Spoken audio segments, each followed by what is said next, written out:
မင်္ဂလာပါကြာသာပတေးနေ့သားသမီးများအတွက်2026ခုနှစ်မတ်လ3လပိုင်းတလတာကန်စာတာဟောစရန်ဖြစ်ပါတယ်ကြာသာပတေးနေ့သားသမီးများအားဆိုရင်ဖြင့်ယခုတလတာကာလအတွင်းမှာမြေယာရောင်းချခြင်းနဲ့ပတ်သက်ပြီးအထူးကောင်းကျိုးပြုမဲ့ကာလဖြစ်ပါတယ်မြေယာပွဲစားအလုပ်ကိုင်းနဲ့ကြာသာပတေးနေ့သားသမီးများအထူးကောင်းကျိုးရရှိမဲ့ကာလဖြစ်ပါတယ်မုံလုပ်ငန်းလုပ်ကိုင်းသူများရောင်းအားမြင့်တက်နိုင်တဲ့ကာလဖြစ်ပါတယ်ကြာသာပတေးနေ့နန်းတဲ့ပစ္စည်းများရောင်းချခြင်းလုပ်ငန်းများနဲ့အထူးအကျိုးပေးကောင်းမွန်တဲ့ကာလဖြစ်ပါတယ်ဖုံးရောင်းဝယ်ရေးလုပ်ငန်းများအကျိုးပေးတဲ့ကာလဖြစ်ပါတယ်ရက်ဝေးခရီးထွက်ဖို့အစီအစဉ်ထားသူများမမျှော်လင့်မဲ့ခရီးစဉ်ပြတ်တက်ခြင်းခရီးသွားစဉ်မှာအခက်အခဲတွေကြုံတွေ့ရခြင်းများဖြစ်တတ်တဲ့ကာလဖြစ်တဲ့ကြာသာပတေးနေ့သားသမီးဝန်ထမ်းများအနေနဲ့ယခုမှတ်လတလတာဟာအလုတ်မှာအထက်လူကြီးဌာနဆိုင်ရာအသင်းအဖွဲ့များကြောင့်အသေးစားစိတ်တော့ကရောက်မှုများအကျဉ်းချင်းကြုံတွေ့ရနိုင်တဲ့ကာလဖြစ်ပါတယ်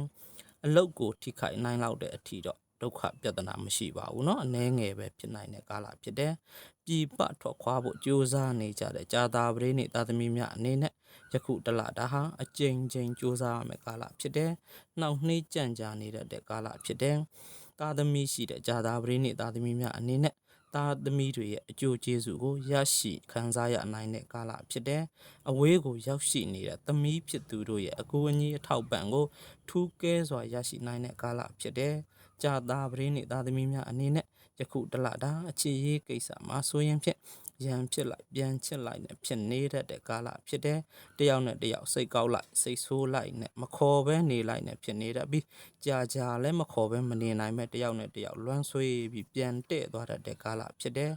ငွေရေးကြေးရေးအနေနဲ့တော့ယခုကာလဟာထုတ်ငွေတွေအလွန်များပြားနေတတ်ပြီးဝင်ငွေလည်းအတော်အသင့်ကောင်းမွန်နေနိုင်တဲ့ကာလဖြစ်တဲ့ကြာသာပတေးနေ့သားသမီးများအနေနဲ့လင်းယောက်ျားနဲ့ပြဿနာလေးတွေဖြစ်ပေါ်နေနိုင်တဲ့ကာလဖြစ်တဲ့ဖီးအောင်ခြင်းယောဂအစာမာခြင်းနဲ့မျက်စိအာယုံကြောထိခိုက်ခြင်းများဖြစ်တယ်လို့ဂရုပြုနေထိုင်တဲ့ကာလဖြစ်တဲ့ကြာသာပတေးကြာသာပတေးအစုံအမည်ရှင်များအခုတလဒါဟာအစအရာရာကောင်းမွန်နေနိုင်တဲ့ကာလဖြစ်တဲ့ကိုယ်တိုင်ကြိုးစားအားထုတ်ခြင်းဖြင့်အယောင်ဝဲကိစ္စများအစဉ်ပြေအောင်မြင်ချောမွေနိုင်တဲ့ကာလဖြစ်တဲ့ကြာသာပတေးတောက်ကြအစုံအမည်ရှင်များကတော့ယခုတလဒါဟာငွေကြေးအခက်အခဲအနှဲငယ်ကြုံတွေ့ရနိုင်တဲ့ကာလဖြစ်တဲ့ဆွေမျိုးသားချင်းတွေအတွက်စိတ်ဆင်းရဲတော့ကရောက်ရနိုင်တဲ့ကာလဖြစ်တဲ့အိမ်ထောင်ရေးမှာလည်းစိတ်ရှည်တိခံမှသာရနိုင်တဲ့ကာလဖြစ်တဲ့ကြာသာပတေးစနေအဆုံးအမည်ရှင်များကတော့စိတ်ပူပန်မှုများအနှဲငယ်နဲ့အကျဉ်းချင်းကြုံတွေ့ရနိုင်တဲ့ကာလဖြစ်တဲ့လှုပ်လက်စအလုပ်ဟောင်းများကိုကြိုးစားပြီးလုပ်ရင်လှုပ်သလားအောင်မြင်နိုင်တဲ့ကာလဖြစ်တဲ့ကိုယ်စွမ်းဉာဏ်စွမ်းရှိသလားစိတ်ရှည်ပြီးတော့စိတ်ဓာတ်မကြပဲကြိုးစားမယ်ဆိုရင်တော့ယခုတလတာကာလဟာအောင်မြင်မှုများစောင့်ကြိုနေတဲ့ကာလဖြစ်ပါတယ်ကြာသာပတေးတနင်္ဂနွေအစုံအမည်ရှင်များအနေနဲ့ကလည်းလုပ်ငန်းကိုင်ငန်းဆိုင်ရာကိစ္စတွေမှာအသင်းအဖွဲ့အစည်းတွေနဲ့ပတ်သက်ပြီးအနေငယ်အခက်အခဲလေးတွေကြုံတွေ့ရနိုင်ပေမဲ့အောင်မြင်နိုင်တဲ့ကာလဖြစ်ပါတယ်လက်လာပရှုံးလန်းမှုတွေကြုံတွေ့ရနိုင်တဲ့ကာလဖြစ်တဲ့ထွက်ငွေများသလားဝင်ငွေလည်းကောင်းမဲ့ကာလဖြစ်တဲ့ကြာသာပတေးတနင်္လာအစုံအမည်ရှင်များကတော့ထိခိုက်ဒဏ်ရာများအနှဲငယ်ရရှိတတ်တဲ့ကာလဖြစ်လို့စင်ကျင်နေထိုင်သွားလာတဲ့ကာလဖြစ်တဲ့စစ်ဖက်ဆေးဘက်ကပုဂ္ဂိုလ်များနဲ့ပြဿနာဖြစ်တယ်လို့ဂရုပြုနေထိုင်တဲ့ကာလဖြစ်တဲ့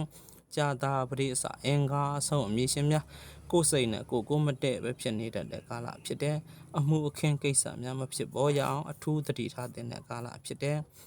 စကားများရန်ဖြစ်မှုတွေကြုံတွေ့ရနိုင်တဲ့ကာလဖြစ်လို့တတိနဲ့ထိန်းချုပ်ဖို့လိုအပ်တဲ့ကာလဖြစ်တဲ့အကျွေးဟောင်းများဆုံးတတ်တဲ့ကာလဖြစ်တဲ့ငွေကြေးအတွက်အခြေရေးအတွက်အိမ်ထောင်ရေးအတွက်စိတ်ပင်ပန်းရတဲ့မှုများကြုံတွေ့ရနိုင်တဲ့ကာလဖြစ်လို့ရရနဲ့အဆိုးအညံ့များပြေပြအောင်ပြုပြင်တဲ့ကာလဖြစ်တဲ့ကြာသာပတေးဗုဒ္ဓဟူးအစုံအမည်ရှင်များအနေနဲ့သူတစ်ပါးကိစ္စတွေမှာဝင်ရောက်ကူညီပေးရပြီးကျေးဇူးတင်မခံရပဲအပြစ်တင်ခံရတဲ့ကိစ္စလေးတွေကြုံတွေ့ရနိုင်တယ်ဓာတ်ခုတ်ရလက်ဝင်ရှုခံရတဲ့ကိန်းမျိုးတွေဖြစ်လာတတ်ပါတယ်ကြာသာပတေးနေ့သားသမီးများအနေနဲ့ကန်စားတာအညံ့အဆိုးတွေပြပြအောင်ရရပြုလုပ်ခြင်းနဲ့ဆိုရင်ဖြင့်အင်္ဂါနေ့ညနေ12နာရီမှ2နာရီအတွင်းမှာကိုအင်္ဂါချုပ်တဲ့သူကိုဆေးဝါးလှူဒန်းပေးခြင်းဖြင့်ကန်စားတာအညံ့အဆိုးများပြပြောက်စေနိုင်ပါတယ် နန်းနဲ့6နာရီမှ10နာရီအတွင်းမှာမြတ်စွာဘုရားအမှုရှိတဲ့သံဃာတော်တွေကိုဆွမ်းနဲ့ပဇွန်ဟင်းလူဒန်းပေးခြင်းဖြင့်ကံကောင်းခြင်းလက်ပွင့်ခြင်းများကိုဆွဲဆောင်ခေါ်ယူရရှိနိုင်တဲ့ကာလဖြစ်တဲ့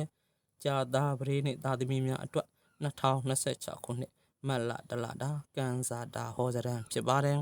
ကြာသာပတိနေ့သာသမီများအားလုံးကိုယ်စိတ်နှပြကျမ်းမာချမ်းသာကြပါစေ